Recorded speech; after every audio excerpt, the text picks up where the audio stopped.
There's a movie that looked its audience dead in the eye during total chaos, kept a straight face, and made an entire generation laugh until they couldn't breathe. That film was Airplane, and it didn't just parody the disaster genre, it demolished it from the inside out. Today, 15 wild facts about Airplane you almost certainly didn't know. The behind-the-scenes stories of how one of the most perfectly engineered comedies ever made nearly didn't get made. And stick around for a jaw-dropping bonus at the end. The list starts now. Number 15, the movie they accidentally recorded. Let's start at the very beginning, which for Airplane involves a VCR running unsupervised in the middle of the night. Jim Abrahams and brothers Jerry and David Zucker, the trio known as Zaz, had a habit they called fishing for material. They'd leave a VCR rolling late at night to capture whatever bizarre programming happened to air. And then they'd sift through the footage for parody inspiration to use in their live stage show, Kentucky Fried Theater. It was a low-tech, chaotic, creative method. And one night, it changed everything. The tape picked up a 1957 disaster film called 0 Hour. The premise was played with complete seriousness. A traumatized World War II veteran has to take the controls of a passenger aircraft after the crew is knocked out by food poisoning. Every line was delivered with total conviction. Every dramatic beat practically begged for a punchline. Zaz couldn't stop laughing. And then they did something that was, by any reasonable standard, completely insane. Instead of just parodying 0 Hour from a distance, they decided to use its structure as a literal blueprint, building jokes directly into the skeleton of the existing film. The hero's name, Ted Stryker in the original, became Ted Stryker in Airplane. The food poisoning crisis? That's Airplane's infamous bad fish catastrophe. Lines like sluggish, like a wet sponge, were pulled almost intact from 0 Hour's dialogue. But here's the thing, at a certain point, this stopped being a parody and started being a remake. And in Hollywood, that particular sentence tends to end with lawyers. So Zaz tracked down the rights holders and bought the official remake rights to 0 Hour outright for the sum of $2,500. That legal transaction became a complete force field. Characters, staging, dialogue, all of it was suddenly theirs to use freely. Airplane went on to gross over $171 million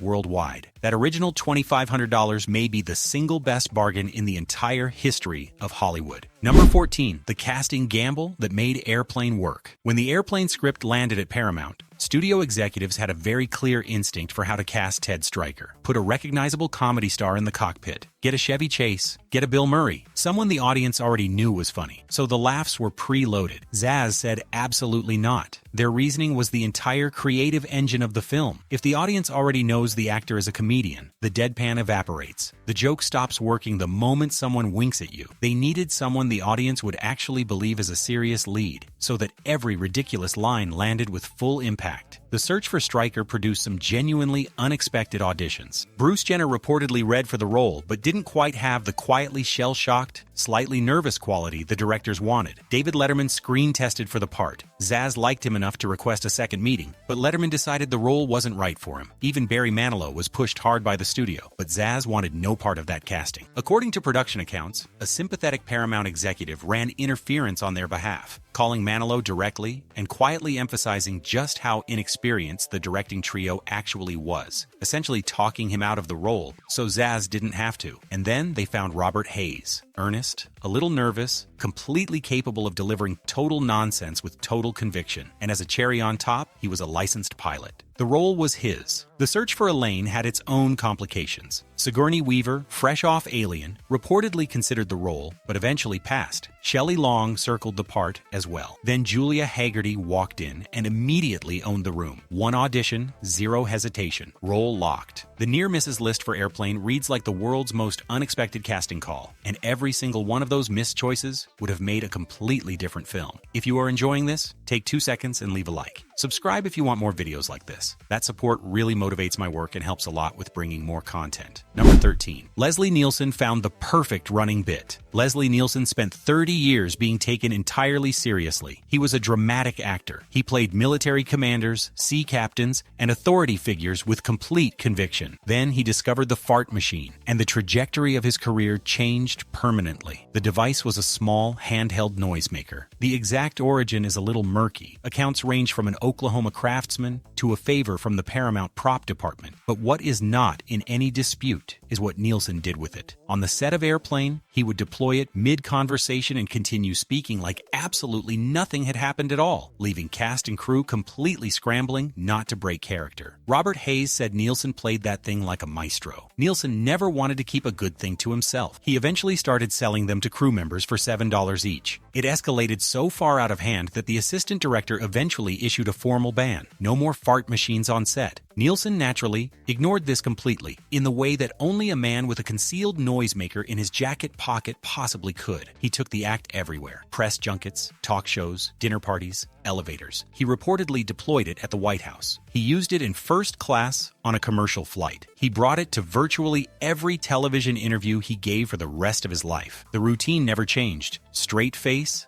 zero acknowledgement, total commitment. That commitment became completely inseparable from his public identity, and he made sure it would outlast him. Nielsen's tombstone reads simply, "Let her rip." He spent 3 decades dismantling the serious reputation he'd spent the first 3 decades building, and he left specific instructions to guarantee that it would stay dismantled forever. Number 12. A real-life note shaped one famous scene. The moment a 10-year-old passenger calmly leans forward in the cockpit and roasts Kareem Abdul-Jabbar to his face might be the most unexpected trash talk in movie history. But it wasn't random at all. By 1979, Kareem was already one of the greatest basketball players alive. Multiple MVP awards, a dominant center for the Lakers, and a presence that physically intimidated every opponent he faced. But sports media occasionally accused him of coasting during the regular season, of not giving full effort on the defensive end, of saving himself for the playoffs when it actually mattered. So when young Joey leans forward and delivers the line, "My dad says you don't work hard enough on defense and that you don't really try except during the playoffs," it lands with real weight because it echoes exactly the kind of criticism Kareem actually heard. And Kareem's comeback wasn't throwaway either. Tell your old man to drag Walton and Lanier up and down the court for 48 minutes. Bill Walton and Bob Lanier were 2 of the most physically punishing centers in the league at that time. That response gave Kareem something he rarely got publicly: the last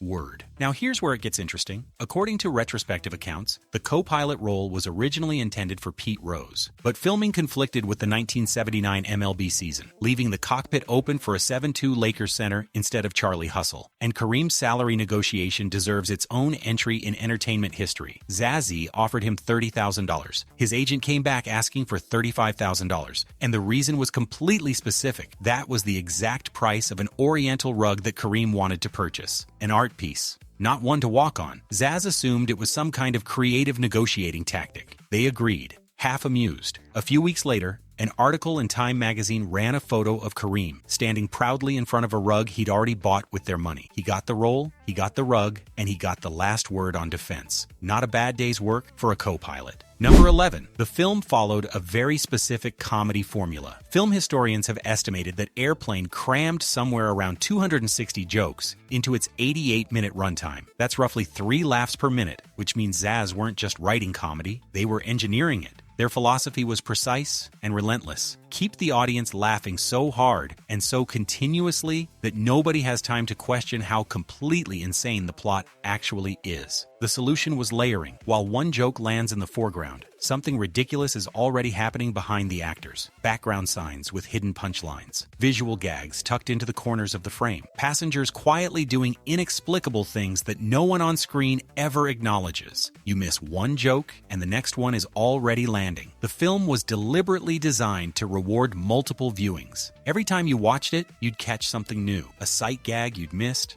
a background detail you'd looked past. Airplane practically demanded a second viewing, and then a third, but some of the cleverest jokes weren't even visible. They were audible. Throughout the film, the plane looks like a modern jetliner. But here's the thing. The sound you're hearing isn't a jet engine at all. It's the rhythmic chug of a propeller aircraft. And that sound was lifted directly from 0 Hour, a hidden callback to the film's entire origin story, baked silently into every single aerial shot. Your eyes see a 1980 commercial aircraft. Your ears are hearing the 1950s. It's the kind of detail most viewers never consciously register. Our brains automatically fill in airplane sound when we see a plane on screen, but aviation enthusiasts caught it. Film historians noted it, and once you hear it, you absolutely cannot unhear it. The perfect airplane joke hiding in plain sight, quietly humming beneath the entire movie. Number 10. A screen legend stole one wild moment. The soldier in the hospital bed who suddenly launches into a full Broadway number. That's not an impression. That is the real thing. The setup is pure zazz. Ted Stryker walks through a military ward, and a doctor leans over to deliver the explanation. Severe shell shock. He thinks he's Ethel Merman, and then Ethel Merman sits up in bed and proves it. The real Ethel Merman, one of the most powerful voices in Broadway history, a woman critics said could fill a theater before amplification was standard, immediately belts out "Everything's Coming Up Roses" from Gypsy, and the bit ends the only way it could, an orderly rushing in and sedating her mid-song. The joke operates on two levels simultaneously.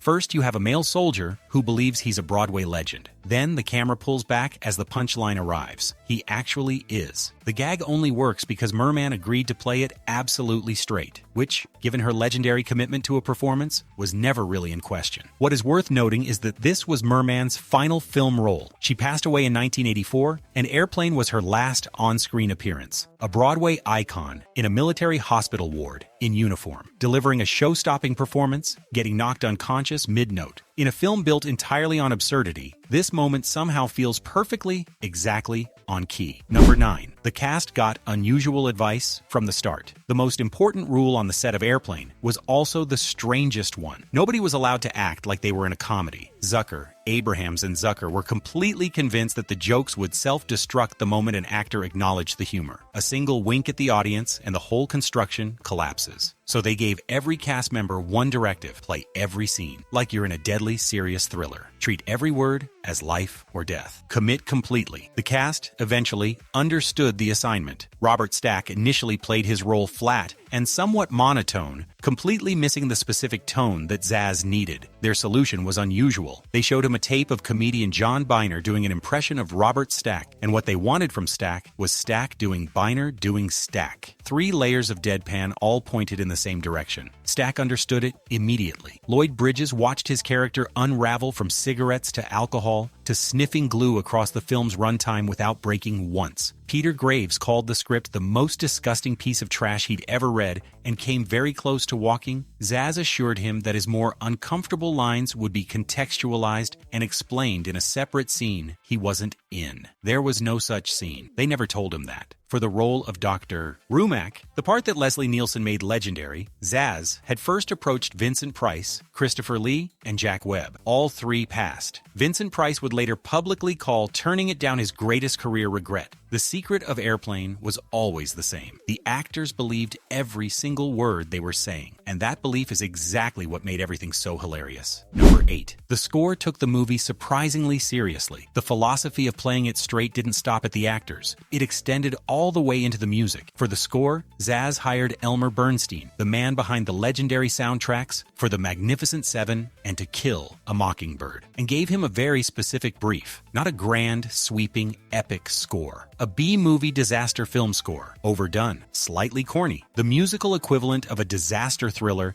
that takes itself just a little too seriously. Exactly the kind of score that would make the audience unconsciously feel real tension right up until the punchline yanked the rug out entirely. Now, Bernstein had actually done this before. 2 years earlier, director John Landis had asked him to approach Animal House the exact same way. Play the Delta Frats' misadventures like they were actual heroes on a serious mission. It worked so well that it relaunched Bernstein's career into comedy films entirely. By the time Airplane came along, he'd already perfected the method, so he approached the score with complete commitment. Lush strings, dramatic bass, ominous chord progressions pulled straight from the disaster film playbook. Every tense musical cue was calibrated to signal genuine danger, right up until the rubber autopilot appeared on screen. Think about what that means for a second. The music is telling you this is serious. The screen is showing you an inflatable co-pilot. And somehow, both of those things are completely true at the same time. That's the unsung genius of Airplane. The joke isn't just what you see, it's what you hear. And Bernstein never once let you in on it. Before we keep going, subscribe if you haven't yet. Drop a comment telling me which movie or show you want me to cover next, with strange behind-the-scenes facts. I read every single one. Number 7. A brief scene gave a TV star new life. After Leave It to Beaver ended in 1963, Barbara Billingsley found herself locked in a typecasting trap that's nearly impossible to escape. The image had fully cemented. Sweet, proper, pearls, perfect grammar, the idealized television mother. Once that image sets in completely, the offers slow to a trickle. Billingsley went 17 years with barely a credit to her name. Then Airplane came along with one of the more unusual casting ideas in comedy history. Inspired by the rhythms and street vernacular of films like the 1971 hit Shaft, Zaz conceived a scene in which two passengers speak entirely in dense jive slang, while a translator calmly deciphers it for the confused cabin crew. The first draft didn't land. Actors Al White and Norman Alexander Gibbs read it and gave the same verdict immediately. The slang sounded fake. Not funny fake, just wrong. So Zaz did something genuinely rare for directors. They handed the scene over completely. White and Gibbs went and researched African-American vernacular, then rebuilt the dialogue from scratch, keeping it exaggerated enough for the comedy, but grounded enough to feel real. But now they needed the translator. And the joke only worked with the most buttoned-up, wholesome human being on the planet. They went to Harriet Nelson first.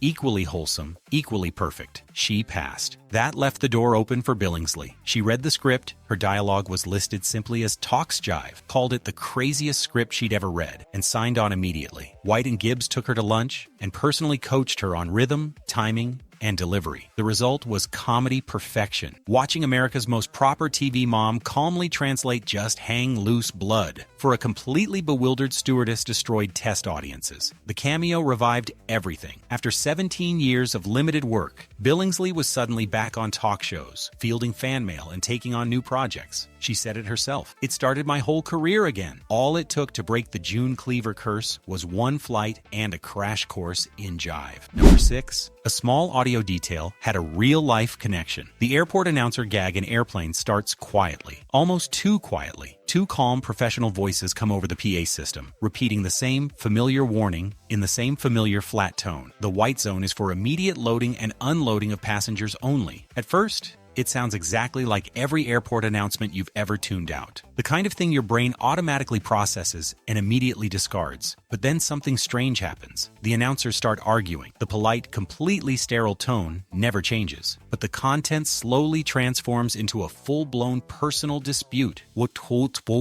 Bros. Delivered with the same emotionally neutral calm normally reserved for baggage claim updates. There's no yelling, no escalating volume, no dramatic pause for a punchline, just two voices methodically unraveling over a public address system while everything else around them falls apart. And just when you think the exchange can't possibly escalate any further, it takes a hard left turn into deeply personal domestic territory that has absolutely nothing to do with airport zoning regulations. Here's where it gets interesting. Zaz auditioned professional voice actors and couldn't find anyone who sounded authentic enough. So they tracked down and hired the actual married couple who had recorded the genuine PA announcement tapes currently in use at LAX at the time. The couple playing a bickering married couple over an airport intercom were, in real life, a married couple. The humor isn't in what they're saying. It's entirely in how they're saying it. That flat, emotionally evacuated delivery is so perfectly calibrated to the sound of a real airport that the contrast between the tone and the content does all of the heavy lifting on its own. You are never going to hear the white zone is for loading and unloading only the same way again. You're welcome. Number 5. The directors had almost no margin for error. When the Airplane script reached Paramount, the studio liked what they read. What made them nervous was who wanted to direct it. Zaz had written the Kentucky Fried Movie, but that film had been directed by John Landis. This time the trio wanted the job themselves, despite the fact that none of them had ever directed a feature film before in their lives. Getting that cleared was not a simple conversation. They got an unlikely assist from chaos elsewhere on the lot. Paramount was so completely consumed managing the runaway budget of Star Trek, the motion picture, that a $3.5 million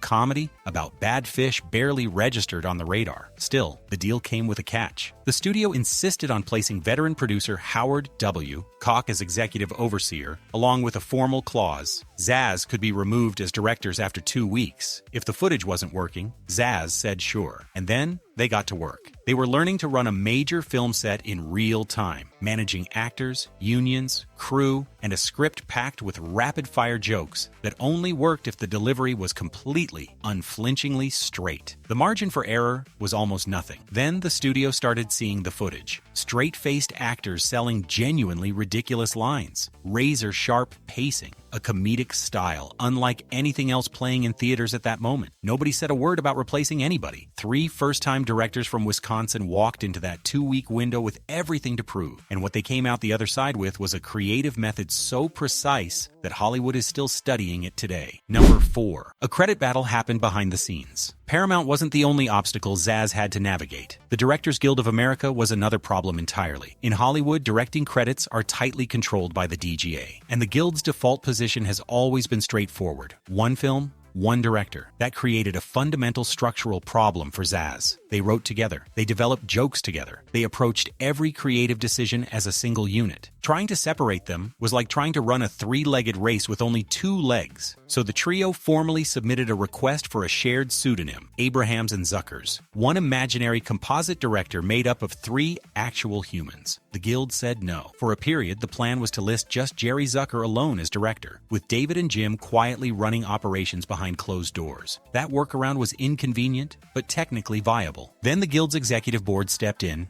and granted a formal waiver, making the whole scheme unnecessary. When Airplane opened in theaters, the directing credit read exactly the way the team had always worked, directed by Abrahams, Zucker, and Zucker. It was a rare approval for a collaborative directing arrangement that the industry wasn't entirely comfortable with, and it quietly helped legitimize the concept of shared directorial credit going forward. The Coen brothers, the Farrelly brothers, the Wachowskis, all of them built their own partnerships in the years that followed. 3 directors who refused to take turns quietly changed how Hollywood counts to 1. Quick reminder to subscribe if you are enjoying these revelations. And tell me in the comments, do you know any strange fact about this movie that I didn't mention? Let's build the list together. Number 3. One on-set moment didn't go as planned. The man overseeing one of the messiest gags in Airplane's production had, just a year earlier, been running the Academy of Motion Picture Arts and Sciences. Let that land for a moment. Howard W. Koch, executive producer of Airplane and former Academy president from 1977 to 1979, was on set when the effects team built an air-powered mortar loaded with real bean dip for a key comedic sequence. The reasoning was sound. Bean dip had exactly the right thick, chunky consistency to blast convincingly across a room and stick to everything it touched. According to behind-the-scenes accounts from the DVD commentary, the first take did not go as planned. Instead of hitting the target, the mortar fired directly into Steven Stucker, the gloriously unhinged control tower character whose energy was chaotic under the best of circumstances. He caught the full impact completely off guard and was covered from head to toe in bean dip. His reaction by all accounts was not acting. The crew cleaned up the set. They cleaned up the actor. They reset the equipment. The subsequent take worked exactly as intended. The man who had spent 2 years presiding over Hollywood's most prestigious annual ceremony personally supervised the construction of a gag in which something deeply unpleasant gets blasted by a spinning fan and managed to take out one of his own cast members in the process. Oscar history has never quite been the same. Number 2. The movie came together under pressure. The entire production of Airplane wrapped in 35 days. Principal photography kicked off on June 20th, 1979, mostly on sound stages at Culver City Studios. Zaz ran the set with intense focus and precise discipline, finishing on schedule and inside the $3.5 million budget. But the problem wasn't the shoot, it was what came out of it. The rough cut ran approximately 115 minutes, almost half an hour longer than what audiences would eventually see. Buried inside that runtime were extra subplots, experimental gags that simply sat there without landing, and one fully filmed scene featuring Jose Feliciano as a blind Air Poland pilot. When Zazie screened that rough cut for preview audiences, they were met with near total silence. And for a comedy built entirely on rapid-fire punchlines, silence is not an option. Dead air is the enemy. So Zaz did something that no Hollywood studio would sanction today. They took the film on a road trip, screening it at college campuses and movie theaters across the country, and essentially handing editorial control to the audience. Every screening was a live laboratory. They watched the crowd, not the screen. Big laugh, the joke stays. Quiet room, gone. No committee, no focus group reports, no executive notes, just real people in real seats telling them in real time what was funny and what wasn't. 27 minutes hit the cutting room floor. What survived was a lean, relentless 88-minute comedy, where the next joke was already landing before you'd finished laughing at the previous one. That rhythm didn't happen in an editing suite. It happened in college auditoriums and movie houses across America, engineered by audiences who had no idea they were actually cutting a film. 35 days to shoot it, a road trip to fix it. One of the most perfectly paced comedies ever made. Almost at the end, and the best is still coming. Subscribe so you don't miss what's next, and drop your city or country in the comments. I want to see how far this video is reaching. Number 1. The release. Almost hit serious turbulence. By 1980, Universal Pictures had spent the better part of a decade constructing a disaster movie empire. Airport in 1970, Airport 1975, Airport 77, The Concorde, Airport 79. 4 films, a franchise, and a brand identity built around commercial aviation going catastrophically wrong. So when Paramount announced a comedy called Airplane, a direct point-by-point parody of everything Universal had spent years building, things got complicated very quickly. During pre-production, Universal filed a formal complaint with the MPAA, arguing that the title and concept were far too close to their airport franchise. The arbitration board ruled in Universal's favor. Internationally, the movie could not be called Airplane, so audiences in the UK, Australia, and several other markets saw it under the title Flying High. If you've ever come across a vintage overseas poster and noticed the word airplane was nowhere on it, now you know why. The legal pressure extended to casting as well. Zaz wanted Helen Reddy, the singing nun from Airport 1975, to reprise the same role as a direct parody. Universal said absolutely not. The part went to Maureen McGovern instead, and that turned out to be an even sharper joke. McGovern had performed the theme songs to both The Poseidon Adventure and The Towering Inferno. They replaced one disaster movie nun with a woman who had been singing over disaster movies for the better part of a decade. When Airplane expanded wide on July 2nd, 1980, it became an immediate and massive hit. Universal quietly dropped the fight. Suing the most successful comedy of the year would have made them look exactly like the kind of humorless villain the movie was already mocking. They delivered a comedy so precise, so relentless, and so completely absurd that even Hollywood's lawyers couldn't keep it grounded. Airplane set a new standard for parody that still stands 45